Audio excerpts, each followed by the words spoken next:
Most people think a tired face is just part of aging, sagging cheeks, dull skin, deeper lines.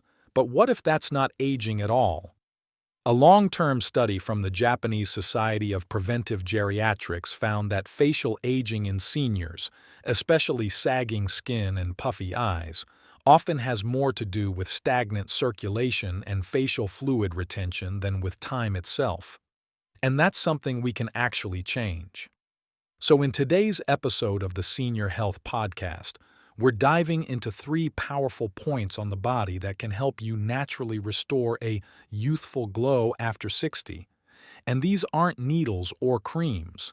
They're time-tested biology-based techniques still used by Japan's oldest practicing physician. And he's here with me again today. A man whose face, even past 100, looks vibrant and awake.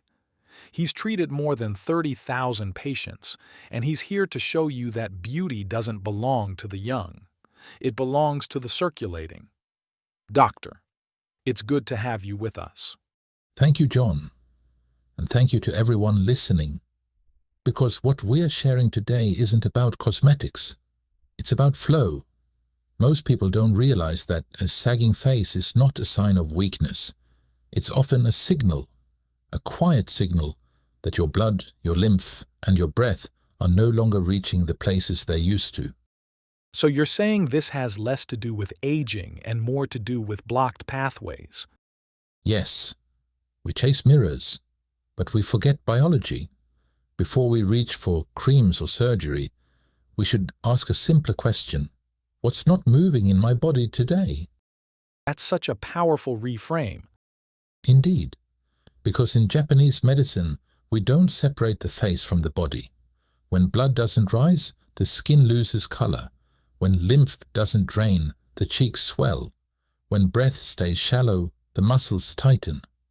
And over time, what you see as aging is just a body waiting for movement. So today you're going to guide us through the practices that restore that movement. Yes, 3 points, 3 gentle techniques, all done by hand. And just a few minutes a day will make your face begin to change.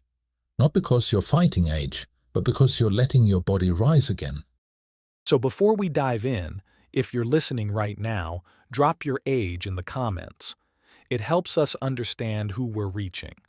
No matter the number, these techniques are gentle, effective, and made for real people. You don't need flawless skin to start. Just a little time, a little trust, and the belief that your face hasn't finished changing.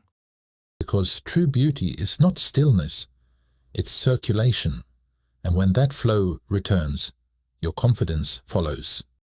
Now before we start, I want to give a quick heads up to our Black Friday sale of the Senior Health Guide series.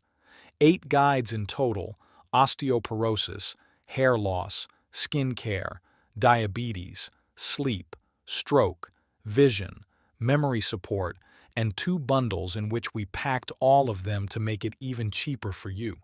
Get yours now in our shop for up to 40% discount. I finally understand my sleep problem thanks to this guide. It has completely changed how I sleep, and I am so excited for the future. Now, doctor, what's the first point we need to find?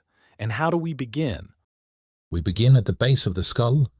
This is where the brain meets the spine and where so much of the body's upper circulation either moves or gets stuck. That's not something most people think about when they look in the mirror. Exactly. But it matters, because when blood can't rise through this channel, the skin in the face loses its glow, and when lymph can't drain down, puffiness appears. You see it under the eyes, around the jaw, and across the cheeks. It is not age, it is pressure. So how do we find this first point? You place your fingers at the back of your head, just under the skull. You'll feel a small dip between the bones. That hollow space is what we call the occipital gate. Now gently press. Not hard, just enough to feel the bone beneath your fingers. Move in small circles, clockwise, then counterclockwise, 10 breaths each direction. Then press and hold for 5 seconds, and release. I'm doing it right now. There's definitely a tenderness there, almost like it's been ignored. Yes, because most people never touch it. But in traditional Japanese households, this is part of a daily ritual. I remember my grandmother sitting on the tatami mat, massaging this point every morning before breakfast. She lived to 102 and never lost the shine in her face. That's beautiful. And now we understand why. A 2022 study from Kyoto University also showed that regular stimulation of the occipital lymph zones led to measurable improvements in facial elasticity and cognitive clarity in adults over 65. The skin lifted, but so did their mood, their attention, even their posture. It makes sense. If the brain is better supplied and the face is less burdened, it's not just appearance that changes, it's presence. Yes, and this is not rare in Japan. In fact, we often see elders in Okinawa who look decades younger than their age. They're not chasing youth, they're simply keeping their circulation alive. That's such a shift from what we see in the West. Here, we cover up. There, you restore. Because the body is not trying to collapse. It is trying to return. When you touch this point, you are not just fixing your skin. You are sending a signal. You are reminding the blood to rise again. So we've started with the back of the head, a place most people overlook, but one that could quietly be draining their face of strength. Yes, and when that area flows, the rest can follow. Where do we go next? Now we move to the front of the body, gently, respectfully. This next point sits along the neck, just beside the windpipe, where a long muscle runs from behind the ear to the collarbone. It's called the sternocleidomastoid. But what matters more than the name is the pressure it holds. It's interesting you say that. I've had patients describe this spot as tense without knowing why. Yes, that tension shows up long before wrinkles. When this muscle stays tight, it restricts blood flow to the lower face and impairs drainage from the cheeks and jawline. People look in the mirror and see sagging, but it's often fluid, not age. And that fluid is being held back by a gate that's too tense to open. So you're saying the jawline, the smile lines, even the puffiness, it all connects back here. Exactly. And in Japan, we don't separate these things. We know that beauty is supported, not sculpted. Every smile you've ever made, this muscle was part of it. And if you massage it now, kindly, you invite those old smiles to rise again. What's the best way to touch it? I imagine it's delicate. Very. You find the softest part midway down the neck. Place your fingers lightly on each side and press as if touching your own eyelid. Hold for 3 seconds, then release. Repeat a few times. That's all. I can feel it. There's something calming about it. Almost like I'm reassuring the body. Yes, and the body responds, especially in elders.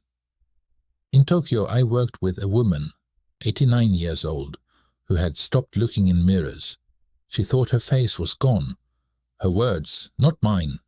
We taught her this practice. 3 weeks later, she walked in beaming.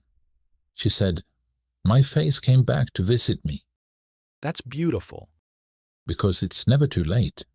This part of the neck is connected to both expression and identity, and when it flows, the cheeks lift, the eyes open, even the voice softens. So this is more than cosmetic. It's emotional. People start to recognize themselves again. Exactly. And that changes everything. Because when a person feels seen, even by themselves, they carry their face differently. They move through the world differently. That's the quiet power of this practice. And it's not exclusive to Japan, but it is something we never stop doing. That really resonates. There's a gentleness in what you're describing, and yet it feels so powerful. How did we lose this in the West? We replaced feeling with fixing. We lost the pause, but we can bring it back. And in the next area, just beneath the collarbone, you'll see how that pause can drain years from the face without taking a single thing away. That sounds incredible. I love the idea that beauty doesn't have to be added, it just needs to be unblocked. What happens in the chest that makes such a difference to the face? In the chest, just below the collarbone, there is a quiet crossing, a meeting place for lymph, breath, and emotion. Most people never touch it, but in Japanese medicine, this is where the face begins to empty, where swelling finds its way home. That's a powerful way to put it. I never thought of the chest as part of the face. Yes, but fluid doesn't care about borders. When this area becomes stiff, from stress, posture, or disuse, the neck and face hold what the chest cannot release. That's why some of the most visible aging shows up, not in the skin itself, but in what sits behind it. I've seen that in patients who feel puffy but don't know why, and I've always wondered how much of that is emotional. Very much. The pectoral area is affected by grief, worry, shallow breath. It tightens quietly, and when it does, the face loses its softness. It really is all connected. Completely. To find the point, you place 4 fingers just below the midpoint of your collarbone. In that space, press slowly. You may feel tenderness at first. That's a good sign. That tenderness is not weakness. It's communication. It means the body is still listening. So we press and hold, and we do this gently. Yes, 10 seconds at a time. Then let go. Massage in small circles if you like. Even better, breathe into it. This area responds well to warmth, intention, and exhale. It's like opening a window that's been stuck for years. You can really feel the shift, almost like something starts flowing down from the face. Exactly. In one Osaka clinic, a small study showed that elderly patients who performed pectoral drainage twice daily experienced not just reduced facial swelling, but improved vocal tone and energy levels. The body is not made of parts. It is made of pathways. And when we clear those, gently, repeatedly, the face remembers where to go. That lands deeply. Because it reminds us that youth isn't always lost. Sometimes it's just delayed, waiting for release, waiting for us to stop fighting and start listening. So all 3 of these points, the skull, the neck, the chest, they work together? Yes. And when used rhythmically, not forcefully, they create what we call internal lift. Not the artificial kind, the cellular kind, the one that changes not just the face, but the way you carry it. That's such a beautiful way to put it. And it explains why some elders in Japan seem to glow, even in their 80s or 90s. You can see something working through them. Yes, because they aren't pushing against time, they're breathing with it. And there's one more truth we must talk about. Not a technique, but a way of thinking. One that changes how these habits actually take hold. That sounds important. Are you saying the results depend not just on what we do, but how we think while doing it? Yes, because the body does not respond to force, it responds to rhythm. These points we've discussed, they're not buttons, they're invitations. And if you show up too fast, too eager, the body may not open. But if you come like a friend, patient, regular, soft, it listens. That's something we forget, especially in Western medicine. We're so used to measuring progress in extremes. Yes, but the body ages by rhythm. The seasons don't rush, and neither should we. I've seen the most dramatic changes not in those who press harder, but in those who return daily, quietly, with care. You're talking about presence more than pressure. Exactly. This isn't about fixing a face, it's about building a relationship with it again. And relationships, like healing, are built in moments, not miracles. I love that. It makes this whole practice feel gentler, more alive. Because it is alive. A face changes every day, just like the sky. The goal isn't to freeze it. The goal is to help it reflect light again. That's such a powerful reframe. and one I think a lot of our listeners need to hear. And for those who feel late, please know this: you are not. You are exactly on time. The body never stops listening, and it never punishes a kind return. You've said that to me before, and it stays with me every time I touch these points. Even if I miss a day, even if I forget for a week, I know I can begin again without shame. That's the rhythm. And it's not only physical, it's emotional. And soon, I'd like to tell you about one final habit, something no one talks about. But when you understand it, every one of these techniques begins to work more deeply. I'm listening, and I know our audience is too. What is it, doctor, that completes this picture? What quiet truth are we missing that ties all of this together? It's that beauty that lasts does not come from what we apply. It comes from what we attend to. When you slow down enough to care for your face, not for vanity, but for vitality, you're telling your body something very ancient. You're saying, I'm still here. And your body answers, not by changing overnight, but by returning to its rhythm. That really touches something in me, because for so many people, aging feels like disappearing. Yes, but that's the illusion. What's really happening is that we stop noticing ourselves. We stop touching, pausing, listening. These practices aren't about looking younger. They're about seeing yourself again. That might be the most important thing we've said all day.